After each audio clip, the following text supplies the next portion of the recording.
ওয়ালাইকুম আপনারা সবাই কেমন আছেন? যে আজকে আমরা কোয়েল পাখির ডিমটা ভালো করে চড়চড়ি করে খুব মজাদার একটা ডিম। এই ডিমটা আমার কাছে অনেক ভালো লাগে। আপনাদের কাছে পরে দেখাচ্ছি কেমন হচ্ছে। সবগুলোকে ভালো করে একদম ছিলে ফেলছি, কেমন হয়েছে এটা পরের দাগ দেখাচ্ছি। খালি একটা কড়াই দিয়ে দিলাম, এর মাঝখানে হালকা করে পেঁয়াজটা অ্যাড করে দিলাম, তেলটা পরে অ্যাড করব। আপু খাইছেন? আপনার যাওয়ার দেখাচ্ছি।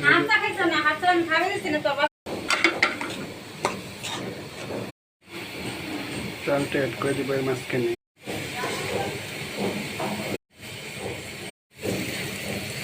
এবার সেটা মাঝখানে আলু কষি দিয়ে দেবো। আলু কষি দিলে এটার টেস্ট হবে অনেক।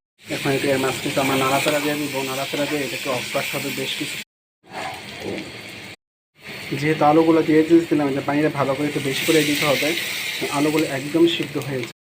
আমি একটু বেশি পরিমাণে দিলাম, আপনারা একটু কম দিতেও পারেন।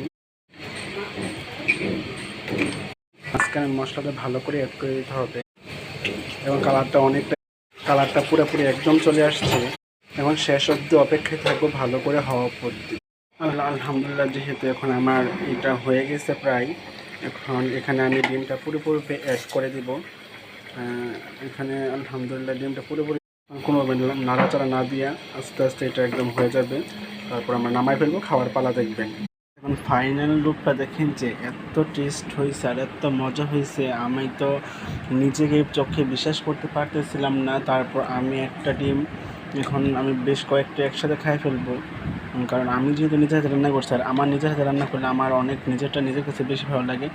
কার কাছে কেমন লাগে আমি চাই না, কিন্তু আমার সবার কাছে ভালো লাগে। সবার দাওয়াত হলে সবাই এসে খাওয়া যাবেন। আমার নিজের কোয়েল পাখির ডিম। আল্লাহ হাফেজ।